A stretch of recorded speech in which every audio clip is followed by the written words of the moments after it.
Hello, this is Ernest Burley Jr., your certified financial planner practitioner, your chartered financial consultant, your NFLPA registered player financial advisor. I'm going to cut this intro short because I used to go through a whole long intro, but you guys hopefully know me by now. I'm also an author of two books on Money Management Easy as 1, 2, 3, and Money Management from Grade School to Grad School. Please go buy those books out. They're out there on the web. They're at my church, First Baptist Church of Glenarden also. Okay. Now I'm going to jump right into it. Like I said, I'm going to cut this intro short.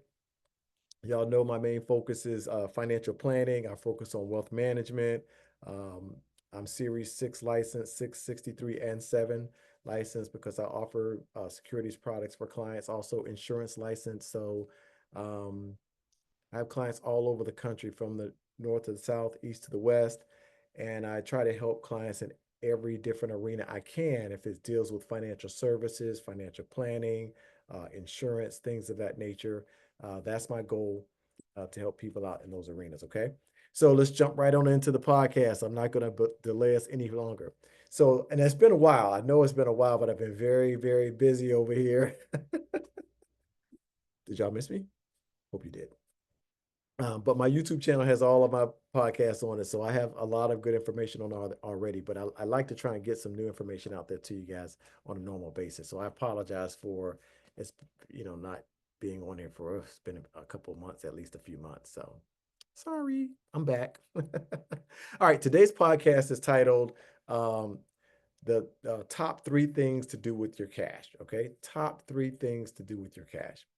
So, oftentimes people are referred to me when they receive a large amount of money. For some reason, it could be from a lawsuit, it could be from inheritance, could be from life insurance proceeds, it could be from like retirement savings. Some people accumulate a large amount of retirement savings. So, for whatever reason, people are often referred to me when they have these large sums of money because they want to make sure that they do the right things with the money. Now, large is a relative term, right? So what's large to some people isn't large to other people. Sometimes people are coming to me with millions of dollars.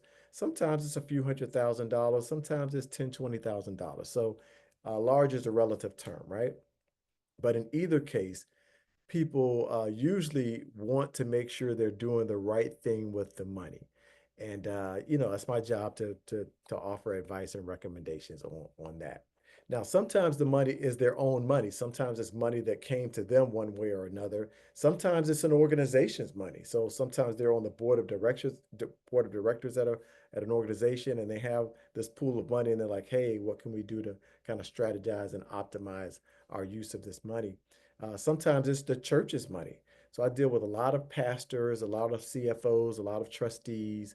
So sometimes it's actual church proceeds that I'm opening up accounts in the name of the church.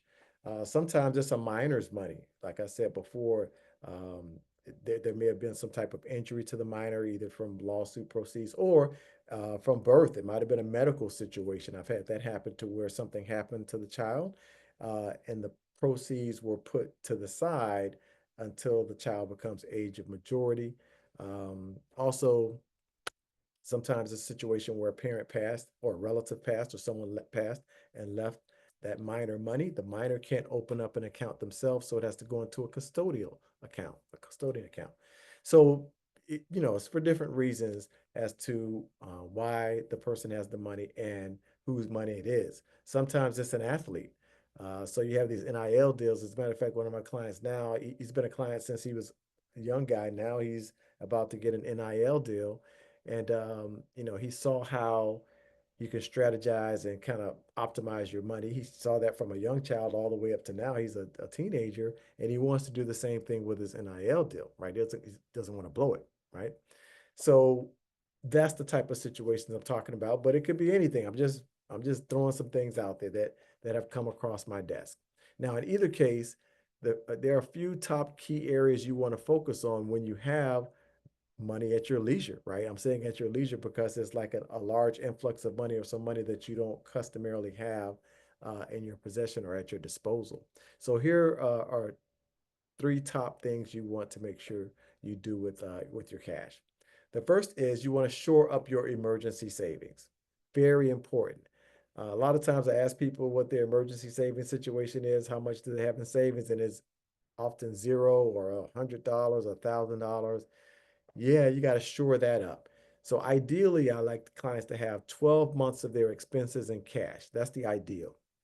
So if you have $5,000 a month in expenses, your mortgage or your rent, food, utilities, cell phone, car note, car insurance, health insurance, if all of your monthly expenses total $5,000, then you should have $60,000 in cash in the bank. FDIC insured, Federal Deposit Insurance Corporation insured, and that's what you should have as your reserve, your safety net, your cushion, your stability, so you can survive for 12 months if something unfortunate happened and your income went away. So I highly recommend people do that. So that's one key area you want to focus on if you come across a large sum of money. Take a look at shoring up your emergency savings situation. Okay. Now that's a key part of any proper financial planning. It's just wise. Uh, Number two, the second thing you should focus on as far as top three things to do with cash. Number two, you should look at increasing your contributions to your retirement plan, your tax qualified retirement plan, whether it be a 401k, 403b, TSP, 457 plan, IRAs, whatever it is.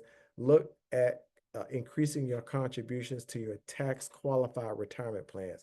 And I'm qualifying that by saying tax qualified retirement plans because I'm not talking about these, little accounts you have set up or even large accounts set up that are not tax qualified. So I recommend tax qualified accounts because the purpose of those accounts is to help you save for retirement, and they do have tax benefits to them. So that's number two on the top three things you want to do to help use to do with your cash, right? The third thing I would highly recommend a person do is to look at paying off debt. Okay. Now, debt costs you money. You're paying interest as opposed to earning interest.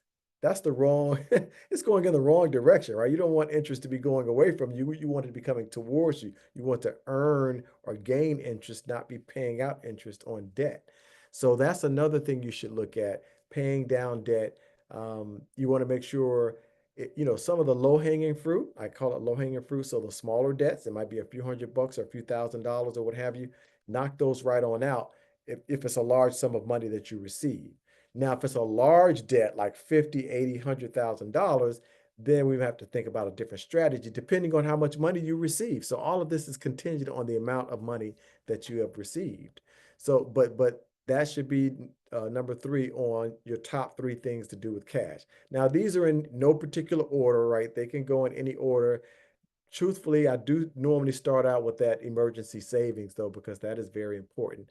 So that's normally what I start out with. But the amount of funds and the person's financial position make a big difference as to how much is allocated to each one of those categories and the order on in which is allocated to those categories. So it makes a difference. So you want to speak with a knowledgeable and competent financial planner so that person can help you create a strategy and implement a strategy to make sure you're doing the right thing with that money.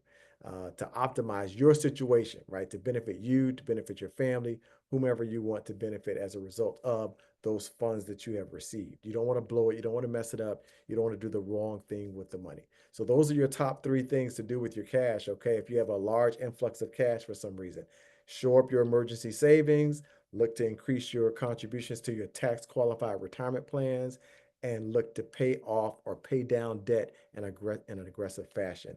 And the way you do that is it varies depending on the amount of money. I don't want to beat this dead horse, but the amount of money and your current financial situation are key factors as to how much you allocate to which one of those categories and in which order you tackle those three categories. Okay.